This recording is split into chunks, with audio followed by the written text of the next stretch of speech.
Ele se apaixonou pelos livros na escola, mas foi em casa, junto com a mãe e com os irmãos, durante as rodas de leitura, que a literatura começou a fazer parte da vida dele. Hoje é blogueiro, cronista e autor de 2 livros. O escritor é brasiliense e membro do Núcleo Jovem de Letras e Arte da Academia de Letras do Brasil, no Distrito Federal. Ele tem uma linguagem humorística e poética. Escreveu o livro Evolução Decrescente, publicado em 2010. Participou de antologias com os textos Desconcretizar e Discussão Insana sobre o Verbo, ambos selecionados em concursos literários. Seu segundo livro, No Vermelho, foi publicado em junho de 2013. O escritor é um dos idealizadores do projeto social Letra Solidária. Vamos começar falando desse seu projeto social. Como que surgiu essa ideia? A pessoa tem que fazer alguma ação solidária que incentive a literatura. Então, por exemplo, a de janeiro, que foi a primeira, o objetivo era dar um livro para uma pessoa desconhecida.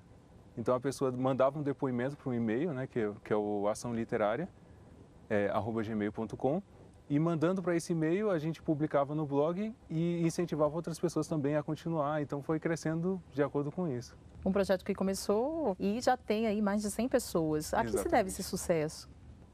Principalmente porque é uma ação social, então todo mundo tem um interesse em ajudar, principalmente as pessoas que curtiram, né, tem esse interesse em ajudar.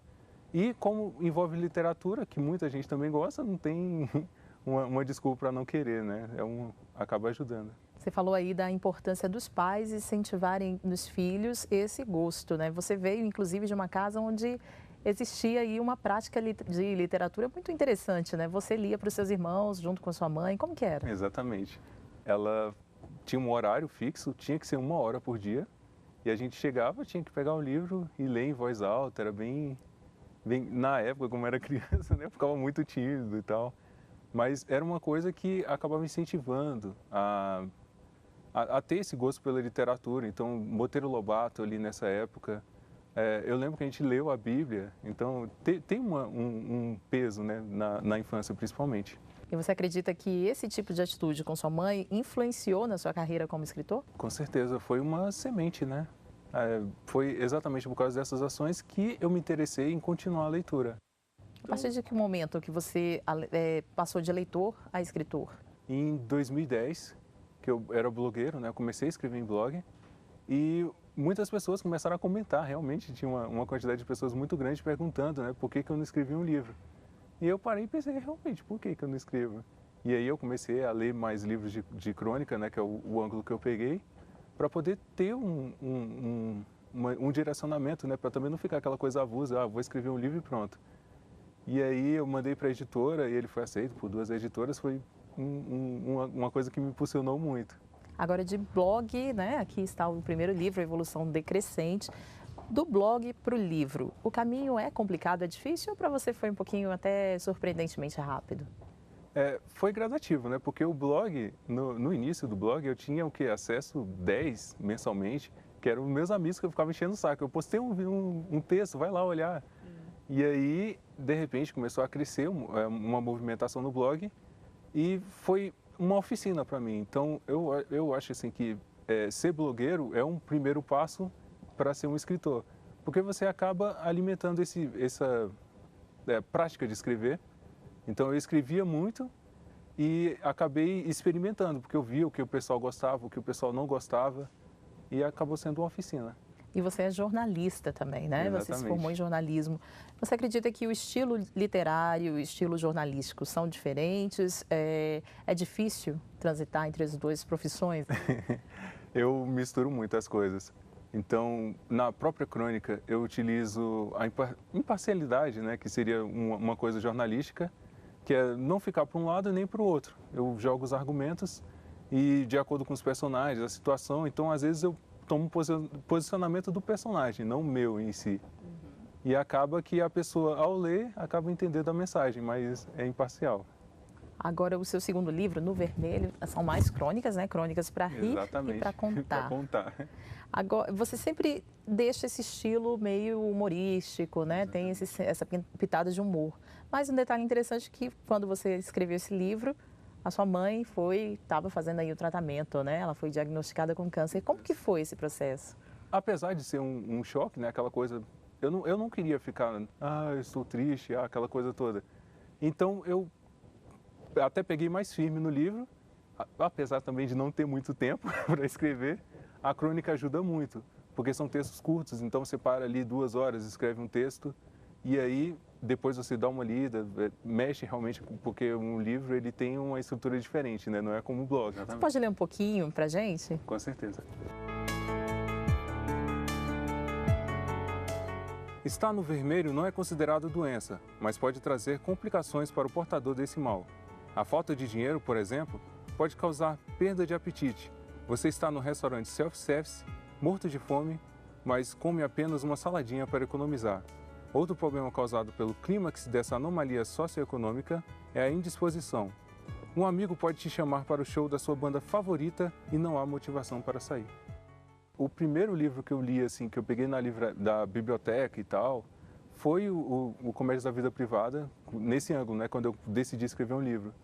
E aí ele acabou sendo uma espécie de mestre, uma pessoa que eu via como um direcionamento. Então, eu tenho que fazer nesse ângulo e tal, principalmente porque eu nunca tinha escrito um livro, né? Era uma coisa diferente. Então, eu peguei os textos do blog, realmente, mas eu tinha que ter um ângulo, uma coisa mais assim. Então, até a escolha dos temas, assim, eu pensei mais nesse sentido. A escolha dos temas, inclusive, são, assim, cotidiano, mas também varia aí para política, o que Também. mais? Assim, o que te atrai que vai acabar virando o tema aí de uma crônica? É tudo que acaba passando despercebido. Então, por exemplo, o primeiro livro, a ideia de evolução decrescente era aquela de subirmos mais um degrau na escala da evolução e depois rolamos a escada. Então, eu queria trazer temas que passavam despercebido. Então, por exemplo, tem um texto que ele foi selecionado em antologia e tudo, por concurso literário, que ele trata de divórcio. Só que eu não vou falar, eu sou a favor de divórcio ou não. Eu trabalho com personagens, então é um casal que começa a discutir e ele, por que você está discutindo comigo? E aí, por incrível que pareça, eu contando aqui pode parecer bem estranho, mas quando você está lendo o texto, acaba ficando uma mensagem de, nossa, a gente briga por qualquer coisa, né? O casamento realmente, ele perdeu um pouco da força por causa do crescimento, a facilidade, né, para divorciar. Quer dizer, um dos temas que você trata no livro é realmente aí o divórcio, que acabou também fazendo parte do cotidiano de muita gente. E nesse caso, o problema era essa falta de comunicação, exatamente. Era essa falta de... Era um pequeno detalhe que acabou, como ele não expôs, acabou crescendo e aí criou a situação de divórcio. Arisson, além dos livros de crônicas, você também já participou aí de várias antologias, né? Isso. Temos aqui 3 antologias, Histórias de Amor e Fé. Eu tenho um lado sério, tá, gente? Eu realmente... Presidiária, contos. Isso, esse aí foi o que eu falei do texto, né, que trabalha com divórcio. Então, é bem engraçado. Certo. Esse aqui é o lado sério. É um pouco mais sério o texto. Realmente, quando a pessoa lê, dá para criar uma identidade de mim, né? Porque eu trabalho com algumas formas de irônica, né? Uma linguagem irônica. E aí dá para perceber, mas realmente é um texto mais sério. Ele fala de amor, então é bem diferente. Amor é assunto sério? É tenso. E aqui, essa antologia também, Jogando com as Palavras. Isso, esse foi do segundo livro, né? Que é o No Vermelho. E ele trata mais tanto que o nome dele é Futebologia, né? O nome do texto. Ele trata dessa paixão, né, brasileira pelo futebol de uma forma também bem engraçada. Agora, além do seu romance, que já está chegando aí praticamente ao fim, tem outro projeto também aí para 2014, né? Isso, eu já tenho vários textos inéditos, né? Já estou juntando mesmo. E a ideia é mandar para uma editora mesmo, que eu já até escolhi. Então já tem, provavelmente no segundo semestre também já tem algum livro. Então, com certeza, você já não vai mais deixar de lado essa sua carreira como escritor, não, né? Nem penso nisso. É uma paixão assim que veio desde sempre e está dando certo. E dá certo em todos os ângulos, né? Porque eu também trabalho com teatro, trabalho com algumas coisas assim, e aí acaba que eu estico um pouco. Então eu escrevo para uma coisa, escrevo para outra, trabalho com jornalismo, então eu escrevo também, e acaba que tudo contorna isso. Vai se encaixando, né? Isso. E sua experiência aí como membro do Sindicato dos Escritores da Academia de Letras do Brasil no DF?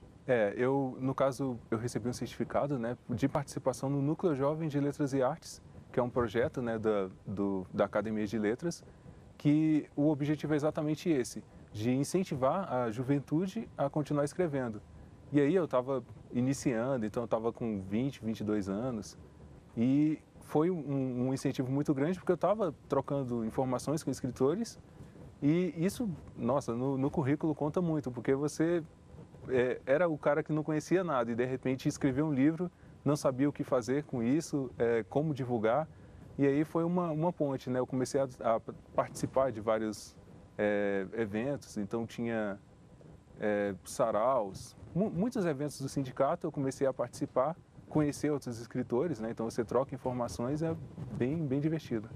Tá certo. Alisson Tavares, muito obrigado pela sua presença e boa sorte aí dos seus projetos. Eu que agradeço pela participação, obrigado. E o Iluminuras não terminou. No próximo bloco eu vou conversar com a advogada Dominique de Paula Ribeiro. Não saia daí. O Iluminuras está de volta e eu converso agora com uma brasiliense que cresceu ao som de Renato Russo, participou de grupos de dança e assistiu a peças teatrais de Oswaldo Montenegro. Ela que vê na arte uma forma de interpretar o mundo e hoje é especialista em direito penal. Nosso bate-papo agora é com Dominique de Paula Ribeiro. Você é um exemplo assim de bons hábitos de leitura, né? Hábitos que já vieram aí de berço. Como que foi, assim, desde sempre sua mãe já trazia gibis, deixava disponível aí para vocês, como que era? Antes mesmo de aprender a ler, a escrever, eu e meus irmãos nós já tínhamos acesso aos gibis da Turma da Mônica e aquilo de uma certa forma já estimulava a leitura. E eu me recordo também na minha infância que meus pais todos os anos levavam eu e meus irmãos para a Feira do Livro em Brasília. E nós parecíamos assim que estávamos numa loja de brinquedos. Então, nós comprávamos vários livros, alguns não chegaram a ser lidos, mas a grande maioria nós assim tínhamos o hábito de ler. E em uma dessas visitas à Feira do Livro, teve um livro que me marcou muito, que marcou a minha infância, um livro que fala assim de fantasia e um pouco romântico até, no sentido meio infantil, e ele é O Menino do Dedo Verde.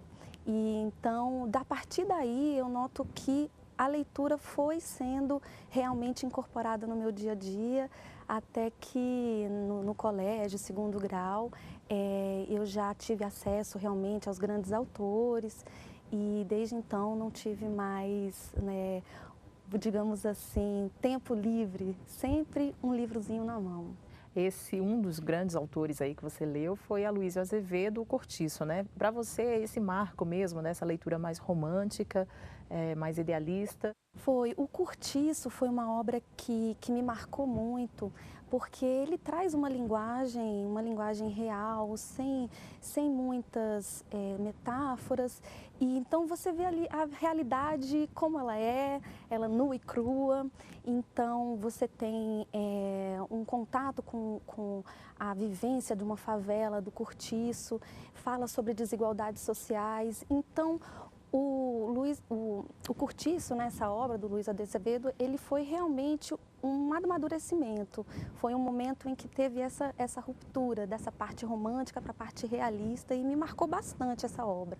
Foi a partir daí que você fez sua escolha pelo direito também? Acabou culminando nessa escolha, nessa opção? Na verdade, eu sempre gostei de arte, teatro, dança, música. Eu brinco que sou filha de Brasília, então não tem como não deixar de ouvir Renato Russo. Eu curti também bastante as peças do Oswaldo Montenegro, cheguei inclusive a participar de uma das montagens do irmão dele, do Deto Montenegro. Então, nessa época, eu confesso para você que pensei em seguir carreira artística, fazer artes cênicas, mas aí fui, de uma certa forma,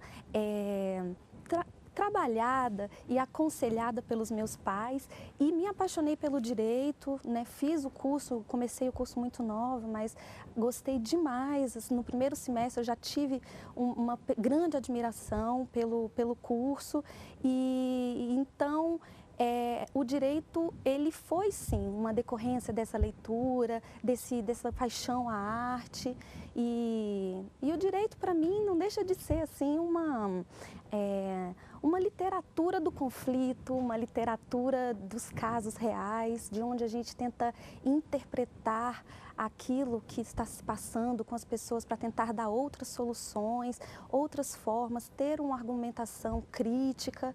E então foi mais ou menos por aí a minha caminhada.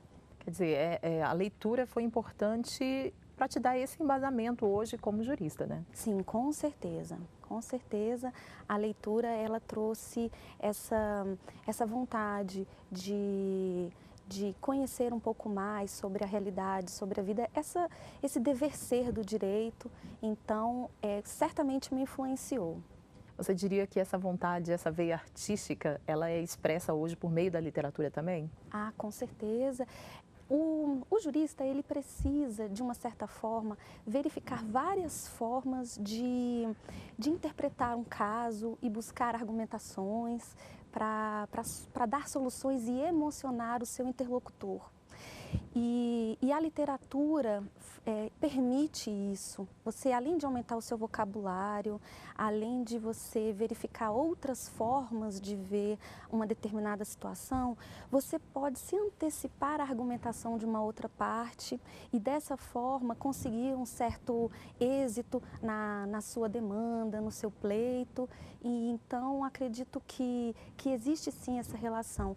Por exemplo, o livro O Cortiço, que nós acabamos de mencionar, o autor ele faz assim uma abordagem onde ele adentra o psiquê do personagem, ele chega a questionar e argumentar as atitudes dos personagens. Então, você mesmo sem vivenciar aquele local do cortiço, você consegue se interagir, imaginar como é a realidade de uma pessoa que vive naquela situação. E isso não tem como um jurista não se dedicar. Ok. Agora, além de grande leitora, você também tem exercitado a escrita aí desde sempre, né? Eu passei a escrever também contos e assim, com a experiência do dia a dia no Tribunal de Justiça e no Ministério Público, onde fui servidora, onde sou, na verdade, ainda servidora, fui verificando alguns personagens da vida real que davam verdadeiros contos. E aí me entusiasmei, resolvi escrever algumas coisas. E como você falou, a vida de concurseiro também foi assim bem marcante. É uma vida que hoje em dia aqui em Brasília todo mundo tem essa vontade de alcançar um cargo público. E também escrevi sobre isso. Mas o livro mesmo que eu publiquei diz respeito à violência contra a mulher, que é um tema assim bem interessante e bem polêmico. Que inclusive está aqui, né? A violência contra a mulher. Aqui é resultado, inclusive, desse seu trabalho. À época eu era secretária de audiência de uma juíza, a doutora Carla Patrícia, num juizado de violência doméstica. E nós implementamos ali os primeiros institutos, logo quando a lei veio a ser editada, e nós percebemos uma certa resistência de todos em relação à lei. E aquilo me instigava, me chamava a atenção, e desde aquela época eu passei a escrever sobre esse tema. Os próprios promotores, os advogados, a forma como eles viam a violência de gênero. Então eu trago nesse livro alguns aspectos gerais sobre o processo de estigmatização da mulher. E nesse ponto eu menciono que a mulher, quando ela está no processo de estigmatização, ela chega realmente a acreditar que ela é inferior. Então, dentro deste processo de violência, na qual ela própria acredita que ela é inferior, não tem como você requerer dela uma atitude de querer prosseguir com o processo, de querer ver o seu companheiro, o seu marido processado. Então, isso justifica o porquê que muitas mulheres, embora procurem a delegacia e o poder público, muitas vezes acabam desistindo de prosseguir com o processo. Mas isso, dentro desse contexto, né, do processo de violência, ele é abordado e explicado até dentro do livro. Agora, voltando à questão literária, né? Eu tenho a impressão que agora irei resgatar algumas outras leituras, como Machado de Assis, essa de Queiroz, que se perderam um pouco durante esse período em que estive me dedicando ao concurso público, às leituras filosóficas e políticas que são necessárias para a gente lograr êxito num cargo de uma carreira pública. Mas na área técnica, quem que você indicaria? Assim, que autor seria praticamente obrigatório? Eu acredito que o estudante de direito, ele precisa ler a obra A Luta pelo Direito, do Rudolf von Jhering. É uma obra que me marcou muito a época da minha faculdade, é uma leitura simples e ele traz assim uma visão da necessidade de se lutar pelo direito, um direito que foi conquistado por intermédio de muitas batalhas. Então, aquela frase que às vezes a gente ouve assim, você vai mexer com isso? Tem certeza? Não leve isso à frente não, isso não vai dar nada. E aquela falta de confiança na justiça, o estudante de direito, após ler esse livro, ele acaba tendo uma visão um pouco diferente. Ele resolve realmente lutar pelo direito. Então, acho que é uma obra muito importante para o estudante.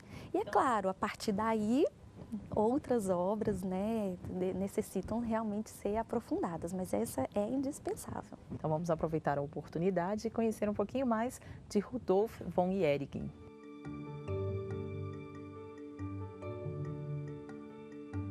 Rudolf von Jhering nasceu em 1818 em uma família de juristas. Iniciou seus estudos no direito em 1836 na Alemanha. Sua principal obra foi um trabalho sobre direito romano. Em 1862, torna-se professor dessa matéria em Viena. Outra obra importante do autor foi o livro O Espírito do Direito Romano nas diversas fases de sua evolução, que teve decisiva influência no direito privado de todos os países da Europa. Posteriormente, Rudolf preparou sua obra definitiva, A Finalidade do Direito, que consolida o seu pensamento e o consagra como uma das maiores expressões da ciência jurídica do século XIX. Dominique, muito obrigada pela sua entrevista. Sucesso, que venham mais contos, mais livros. Tudo de bom aí para você na sua carreira. Ok, muito obrigada pelo convite e obrigada a todos aí da TV Justiça. E o Iluminuras fica por aqui, mas você pode rever os programas no site da TV Justiça. Acesse www.tvjustiça.jus.br. E na semana que vem temos um encontro marcado com o direito e a literatura. Até mais!